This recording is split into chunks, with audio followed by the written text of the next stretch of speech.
Well, the Lions have done it. They pick up a win over a 2-win team, but Matthew Stafford kind of stole my line after the game.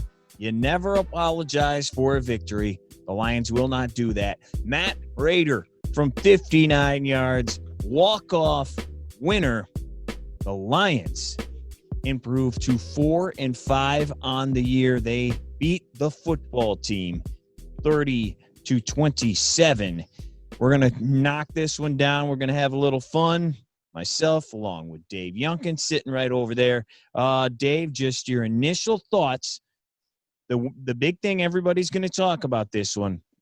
24-3. The Lions led it late in the third quarter, and then they have to win it with a walk-off. They blow a 21-point lead. I don't know if that's your initial thoughts or whatever, but your initial thoughts after this one. Yeah, it absolutely is my initial thought. Going back to the way we started the year with the blowing the double-digit leads being the theme of the season. And this was set up perfectly for another one. This time, though, with a little bit of a Cinderella story, having Alex Smith leading the comeback in his first start since the broken leg and thinking that his career possibly could be over. But the Lions, they did it. They held on to the lead. They got the win. And I was really worried once Washington tied it up. I thought just with all the momentum gone that they were going to get to overtime and, that was going to be the end of it. Washington was going to go right down and score. But, they showed some resilience. They did a good job after the tying field goal to get down there. It was helped by a penalty, of course. But, Yep. the offense looked pretty sharp. And Washington has a sneaky good defense. And Especially the front. Exactly. It flies under the radar. Stafford said earlier in the week, this could be one of the best front fours that they see the whole year. And he came out clean. Yeah, Stafford, 24-33, 276, 3 touchdowns, no picks. And the one thing he can do that we've seen him do, he's done it this season, is late in the game, a lot of times, he is going to lead you to that fourth quarter comeback. And you mentioned there was a roughing the passer on Chase Young. Young guy makes a mistake there. That helped him out. That gave him a few extra yards, got him in field goal position for Prater to knock that one down. And Prater has been rough this season. From distance, 2 of 5 on kicks 50-plus. He nails 2 50-yarders today, including the game winner, which is the longest in Lions history. He already owns the longest in NFL history, so that's nothing new to him. But 22 of 22 on game-tying or go-ahead field goals in the fourth quarter in the final 2 minutes of his career. That's pretty good. So the thing of it is, though, what everybody's going to look at, and that 21-point lead is something you and I have been talking about all season long. They look great at the beginning of games, whether they're playing a bad team or a good team. For the most part, they have looked great at the beginning of games. Then once they get off that script, all hell breaks loose. Kind of happened again here today. Your thoughts on that? Are you seeing the similar stuff? What the heck happened, and why were they able to rattle off 21 straight points and tie that game up? The Lions actually did a good job with extending their offensive production after the first couple possessions, which is something we haven't seen. It was funny that they, again, scored first in the game for, I don't know, the 8th time in a row now. Right. And I really think that they had more success running the ball in this game, which set up some play action, and Stafford did a great job with the play actions and being able to convert on those. So I just really think establishing that run and getting some of those runs to pop open for 7, 8, 9 yards a carry, it really makes a difference. And this is one of the first games that they've been able to do that. On the flips, sorry, go ahead. No, go ahead. I was going to say, and on the flip side, once they got out to that lead, their possessions, they had a lot of 3, 4, 5, 6 play possessions, and they took the foot off the gas. And in the NFL, I don't care who you're playing against or who you're with, you can't take the foot off the gas. You have to mash it all the way into the ground. And I don't think anybody knows that better than the Lions with what they've experienced. But they wanted to. It seemed like they really wanted to do the same thing and blow another double-digit lead. Well, you mentioned the running game, and that is point A, number one positive coming out of this game. Without question, the Lions decide that DeAndre Swift is going to start this game. His first start of the year, the second-round draft pick, the guy that a lot of people out there thought could be a Rookie of the Year candidate. He's gotten some touches. He's been involved since the word go, but he has not gotten the start, and he has not gotten the bulk of the work until today, really. It was far and above today. Right out of the gate, he goes 3 carries, 32 yards on the very first drive, setting up the score there. He ends up with 16 carries, 81 yards. Also, the receiving game, which we know he can be deadly in. We knew that coming in. 5 grabs, 68 yards, and a touchdown. He was huge. Big question is, though, yes, we know he was injured at the beginning of camp. We know he didn't do much in camp, but this is now their 9th game. Why did it take until today for him to not only get the bulk of the carries, he got dang near all of them. Combined, Peterson and Carrion, 5 carries together. Why the heck did it take till today for this to happen? It really seems like some coaching staffs are reluctant to use their rookies and give them the bulk of the load. I don't know if it's because they don't think they can handle it over the season. They want to ease them in. And in this case, since Detroit went out and signed Adrian Peterson, I know that they wanted to give him some carries and work him too. So I'm sure that all plays a factor into it. But it's nice to see him have this kind of breakout game. And he shows you what he can do. He can run the ball. He can catch the ball. And as we really are seeing in this league, that's what you need out of running backs at this point. You're not going to have guys carrying the ball 30, 35 yards a game. You're going to get 15 to 18 carries, right, 3 to 8 receptions each game. So it's, I think that's a great thing to have in their offense. Right. Well, and we saw, what was that, and we've seen glimpses of it, but we saw it all day today. What was advertised, what people saw at Georgia, why people were so excited when this draft pick happened last year. On the touchdown, he just plows a dude over and goes in for the touch. 149 yards on only 21 touches today.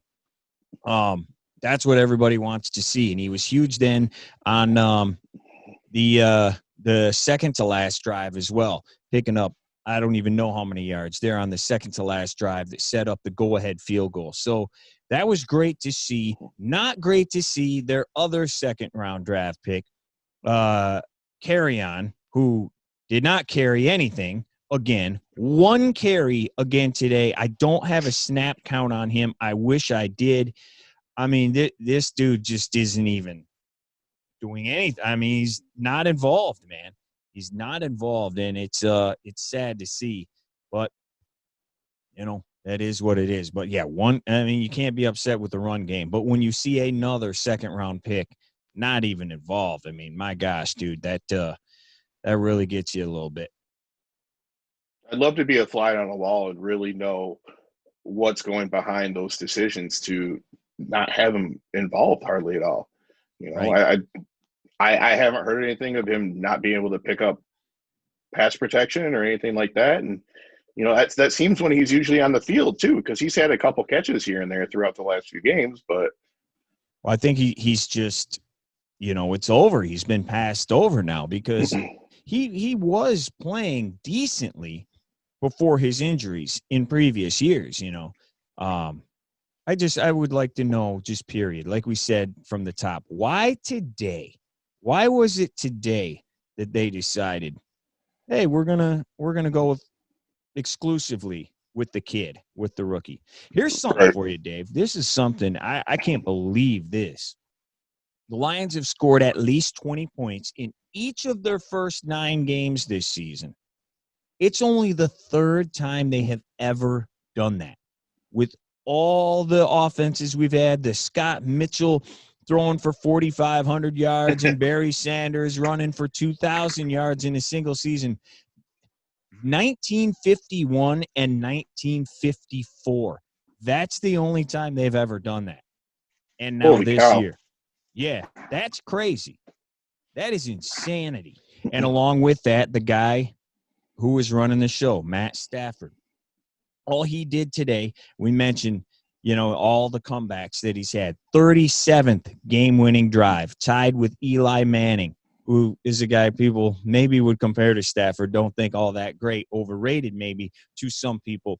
That's 10th in NFL history. He also makes more NFL history today. 3 touchdown passes, now 273 in his career. 17th most all-time, tied with, who is that? Joe Montana. Yeah, arguably the greatest football player of all time, now tied 17th most all-time. 40th career game with at least 3 passing touchdowns. That's a lot, man. I know it's a different era nowadays. We're winging the ball all over the place. But still, that is a lot for a guy that has not won a lot of games. 12th all-time now in that category. 40th career. He is 8th most in the NFL since he entered the league in 2009. Man, I mean, those are crazy numbers. Those are absolutely crazy numbers. For sure. And the argument they're going to get from people is, well, so much of it was from garbage time. They were behind all the time. He got to throw the ball 45 times a game. That's why he has those numbers. It just kind of goes to show you that it's not on him to it's not his fault that they were in garbage time so often. Right. We've talked about it before on the show. He's not had a defense, yeah, aside from a year or two. He's not rushing the passer here. No.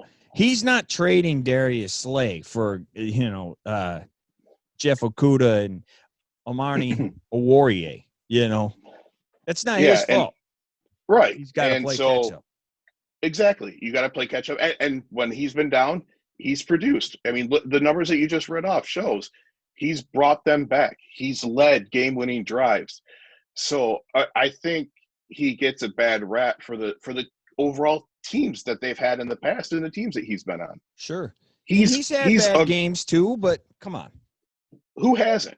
Right. He is a very good quarterback. People need to understand that. He is a very good quarterback. Period. Speaking of very good, we lost a very good dude a week ago. One of everybody's favorites. Alex Trebek. We lost him last week. Battle with cancer. So to honor the man for our game this week, what a better way to honor the man than playing his game. This is Jeopardy. Alex, we love you, brother. And so we're going to play a little Jeopardy here, Dave. This doesn't bode well for me. I never do good when I watch that show. Yeah, you're probably not going to do good again here today. But just, Right. Play along a little bit here. So, yeah, let's do this. I'm going to give you the categories. We're going to put the board up, and you go at it here. So here we go, man. Yes. Oh, that's great. Our categories are teams that have won one playoff game since 1957. Teams that haven't won a playoff game since January 5th, 1992. Pencils and ears. Amazing second-round draft picks. Players named Tua and Eastern literature. Dave, the board is yours. What would you like to select first? Let's go with amazing second-round picks for 400. This Detroit Lions second-round draft pick was selected ahead of standout receivers A.J. Brown and D.K. Metcalf.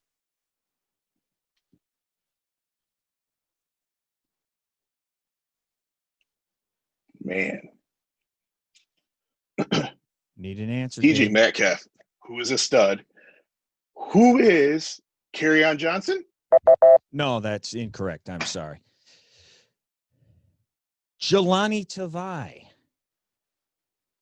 Yes, that Jelani Tavai was selected in front of those two players in the first round. Jelani Tavai, second-year linebacker, he is currently rated as the team's worst defender by Pro Football Focus and is going into this week ranked 82nd out of 85 players at his position. Hey, how about that? Jelani Tavai, the 43rd overall pick in last year's draft. Your thoughts, David? How do you think the Lions offense would be if they had DK Metcalf? Well, and to their credit, like we said, they did not have Kenny Golladay again today, and they didn't have Vaitai either, and that line, played pretty well. Yeah, but Yeah, for I real, think I mean, any just team would like him. absolutely. And not a lot of people are familiar with AJ Brown because he's in Tennessee, but they don't pass the ball a lot, overshadowed by Derrick Henry. But that guy can scoop, man. Yep. He makes big plays, and he catches everything thrown to him. And hopefully Mr. Swift, as we mentioned today, is going to help break that Lions second-round curse that they have had for God knows how long, with the exception of like a Darius Slay in there. Swift this year. Hopefully that's a good one. But, yeah, Jelani Tavai, 43rd overall last year. Go back a few more years. Kerryon, we are seeing right now, not boding too well. The year before that, not in the league, Tease Tabor. Tease Tabor. In 2016, Sean Robinson, who was playing more like D-Sean most of the time when he was here, or at very best, C- Sean Robinson.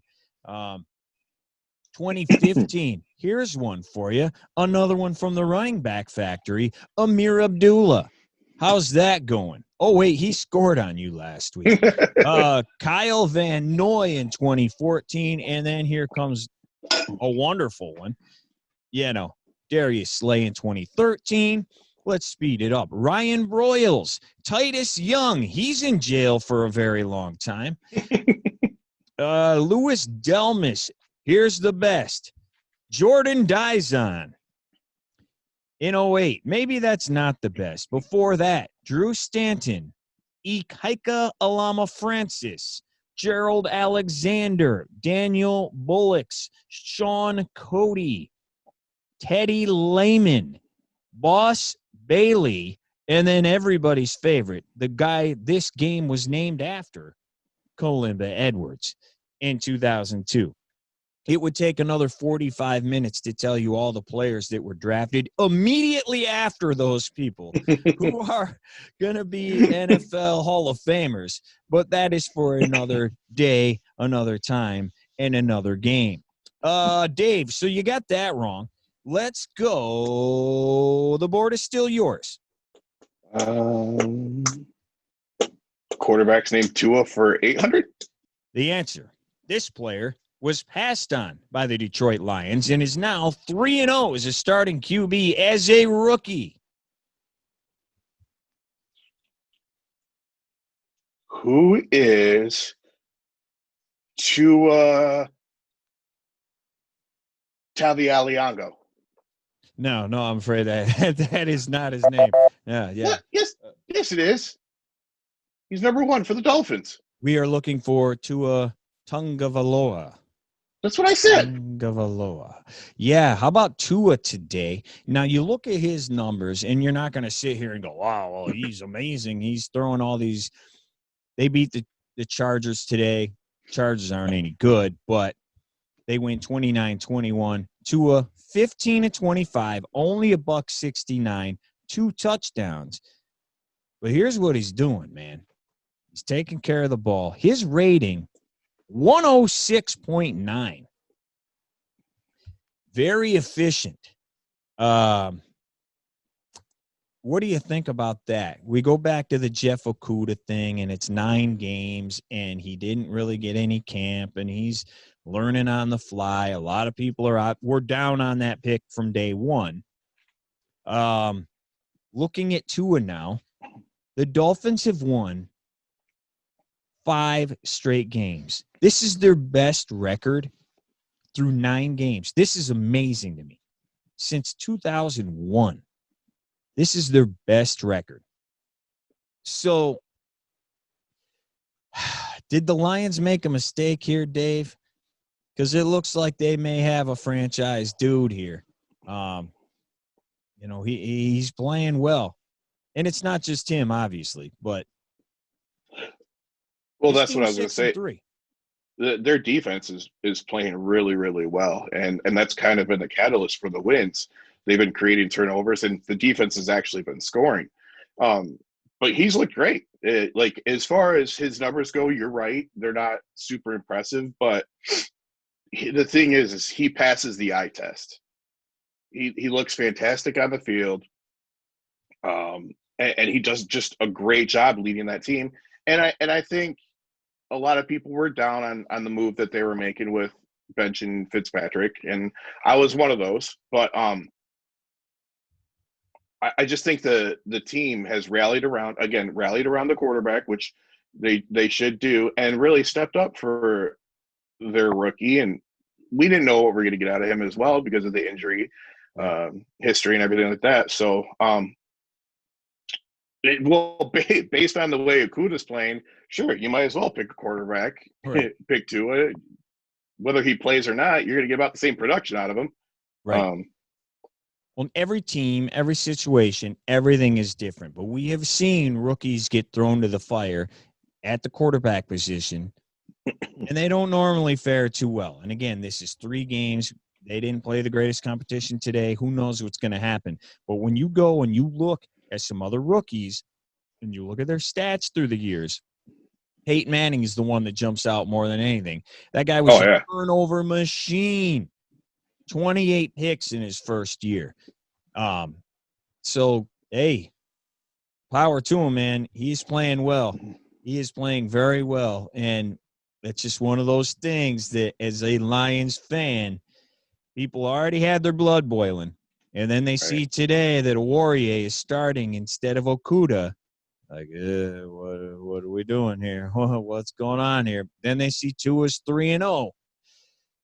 Hopefully that's not one that is chapping people for the next 20 years, because it very well may be.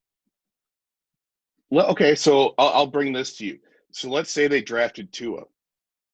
At what point during this season, if at any, do you think that they would have brought him in?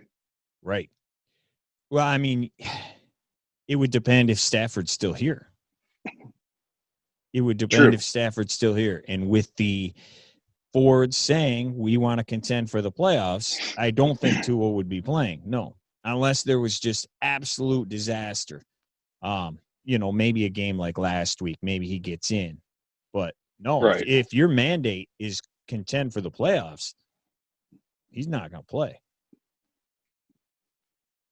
I agree. And I think that leads to kind of why they didn't draft him, because I mean, Stafford's not old. He's got years left. So I just don't think that they were ready to move on. All right, Dave, your final category. We're going to jump into Final Jeopardy here.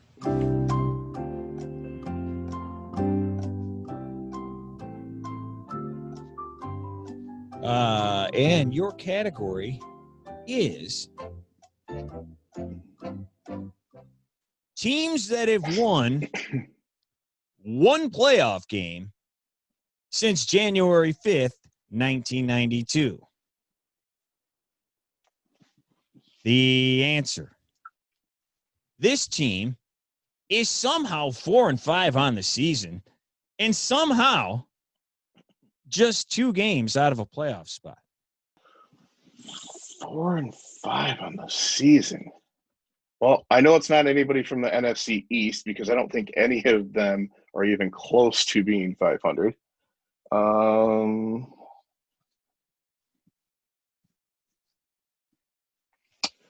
We need an answer, Dave. I'm going to go with who are the Detroit Lions? That is correct, sir. You win. I got one. Because you didn't get any money on the first two. So you're out. You get what you came with. But that is correct, sir. Yeah, dude. The Lions are just 2 games out of the playoffs. They got some crappy teams they're playing here in the next couple of weeks. And we keep saying it, and doesn't matter, but they are really one drop touchdown pass by Swift from flip-flopping with the Bears, who are 5-4, the team who are sitting in front of them right now. What are the chances this team somehow, some way, sneaks into that brand new 7th playoff spot? Well, and possibly 8th from what we've heard. Well, and remember, too, they beat the Cardinals, who are 6-3. So if somehow they're tied, they beat them. I don't see it. But the more things unfold with the NFL season, which we still don't, every week it's somebody else that comes out of nowhere and beats somebody they shouldn't. There's been a lot of that this year. But looking at the schedule, they got the Panthers next. And the Panthers have been playing really well, even though they got kind of handled by Tampa Bay today. But I don't think the Lions will be able to beat them. The Texans, they should be able to win. The Bears game this time is going to be a coin flip. And it's in Chicago. Especially being in Chicago. And we get into December there, so we don't know what the weather's going to be like. Right. Then you got the Packers, and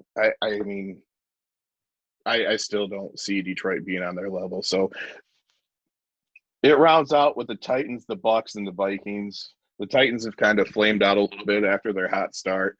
But still. Yeah, they still have Derrick Henry, but if I was a betting man, I would say the Lions will win one more game this year. That's it. One more game. Wow. So you're looking at 5-11. Wow. And the one win being on Thanksgiving. You got to look at the other teams in front of them. That's the biggest thing to me. It's not even who they're playing; it's who the other teams and where they're at. Green Bay right now 7-2. New Orleans 7-2. Arizona 6-3. We do have a win over them, but you got to make 2 games up there.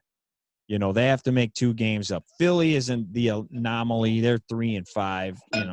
They're getting in. Tampa 7-3. Rams 6-3. Seattle 6-3. Are those teams going to come back 2 games? That's the biggest thing to me. You're not gaining 2 games, I don't think, on any of those teams.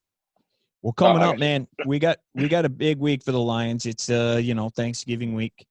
They play 2 games in 4 days there, and then they'll get next Sunday off. It starts in Carolina Sunday 1:00, and then of course Thanksgiving at home. Not that they were going to have anybody there anyway. I think they had 500 there today. There will be no fans whatsoever at these games. Quick shout out for anybody that gives a rip. If you're watching us and you're in Michigan, you probably know what happened here today. We're getting shut down a little bit again. Restaurants, schools, high school, that is. Kids are going back to online learning for at least the next 3 weeks. And that also means no high school sports either. The winter sports can't start. Fall sports can't continue till at least the 8th of December. So shout out to the kids out there, man. It's got to be tough. Volleyball this week is finals week. They got quarterfinals, semis, and finals. And then football's got 3 more games left. That, man, what's the percentage they finish this? What's the percentage? just going back to last winter with the end of that season, we thought, okay, well, they'll be out for a few weeks or whatever, maybe be able to go and at least play the playoffs. And we saw some great athletes never take the court again for high school, and that was a bummer. And there's a decent chance that happens again with football.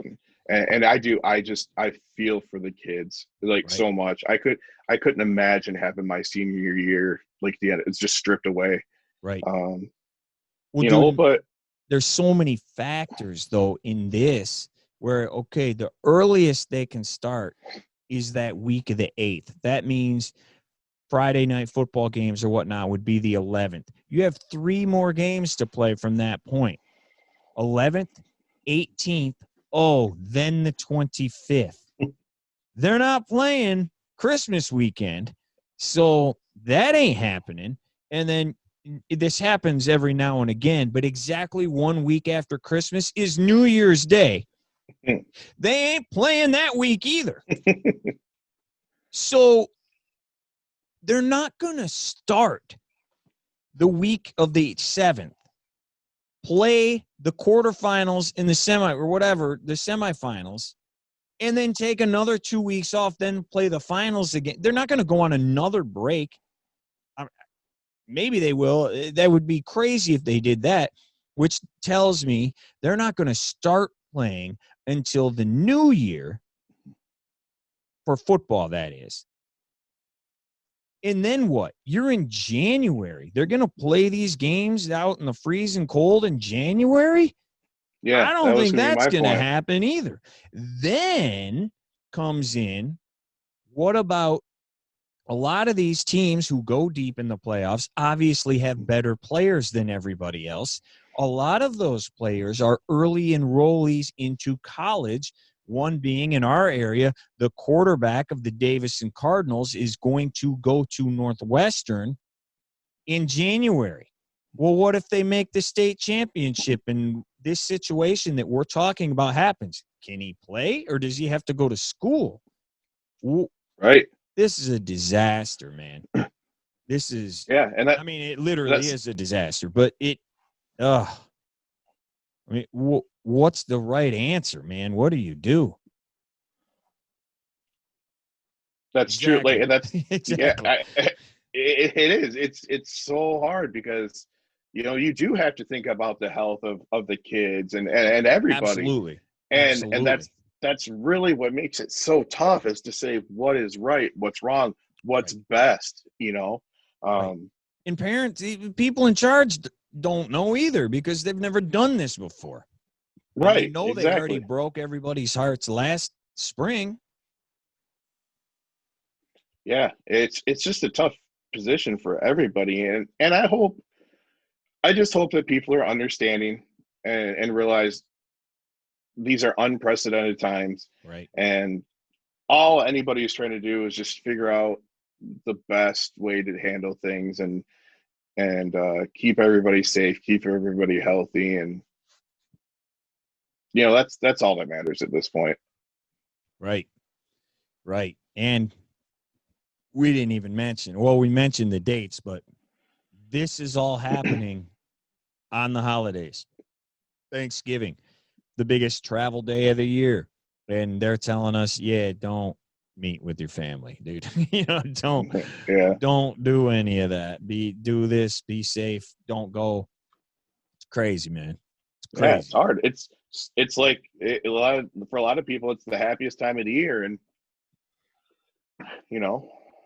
not so got to make the best of it. No, just got to make the best of it. Listen to us. That'll help. Yeah, we just brought everybody right down into the, right after that one. Great job, fellas. Good job. All right, brother. Anything else on this week? We got another week. As we mentioned, 2 shows. We're not allowed. We were just told we can't meet with our family. So that means we can do a show on Thanksgiving Day. That's true. Hey. Absolutely. So 2 shows next week. No, last thing, just to say, wearing my Pittsburgh Steelers shirt and making it to 9-0. So First feeling good time about ever. that. First time ever. Yes, it was against the Cincinnati Bengals, but they took care of business. Yeah, whooped them. Yeah, offense looked good. Ben played really well after not practicing all week because of the COVID. The old COVID. Yeah, having to do the mandatory 5 days for being in the vicinity of somebody who tested positive. So that was good to see. They've got Jacksonville next week, and then they've got the Ravens on Thanksgiving night. So Thanksgiving's going to be a fun day. It's going to be fun, man. You're looking at, they're going to be 10-0 rolling into that game with the Ravens, who playing right now, actually. So, all right, brother. Appreciate it as always. We will see you next Sunday and then again next Thursday.